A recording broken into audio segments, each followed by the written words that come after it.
Prøv at høre.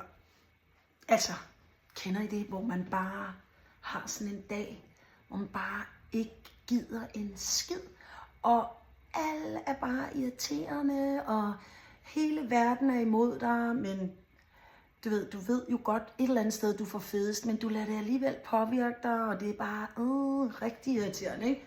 Så er det jo, at du bare skal lave en Netflix and chill, bare uden boyfriend. Og der er det, at mit nye koncept er at anbefale serier og film, fordi jeg har en fucking god smag. Hvad laver du? Hvad? Jeg sidder og laver en relatable. En hvad for noget? Jamen, det er noget nyt, jeg har fundet på. Det er sådan, fordi... Du sidder og laver det inde i mit univers. Altså, det er jo... Ja, du kan da ikke... Nå, ja, Det her er okay, jo mit universet. setup. Men vi bor jo i det samme univers. Prøv at høre, Altså, du er flyttet ind i min lejlighed. Du kan ikke bare komme ind og tage min...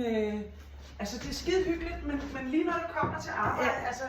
Okay, så er branchen heller ikke større. Nej, okay, så den der Buddha, og det er dit univers. Ja, det kan du men vi også kan rigtig godt blive enige om, at universet som helhed, det deler vi, ikke?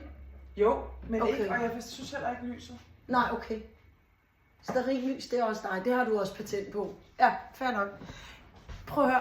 Du kan tage noget andet, du kan tage noget andet. Du er jo sådan noget Netflix, du kan tage dine chips. Altså, du sidder der altid og æder chips. Jo. Hey, det er der også. Jo, det er det, ja. Hey, prøv, hvad nu? Du tror, det er dårligt, men hvad hvis jeg får taffel som min sponsor? Det, jeg synes, vi skal se, er for eksempel, der er kommet en ny en, der hedder... Hvad er den hedder? Med ham der, Vince Vaughn. Han har sådan en super underspillet, og så er han 2 meter høj. Han er rimelig nice. Han har lavet sådan en ny en, der hedder noget med Monkey. Fik den. Og så spise nogle taffel, og bare være sådan, whatever, man. Altså, hvad er det, mænd har det der hedder Movember, ikke? Og jeg har bare sådan noget, der hedder... Jeg ved det ikke. Fucking hygge November, ikke?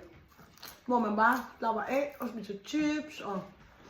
Det er så relatable.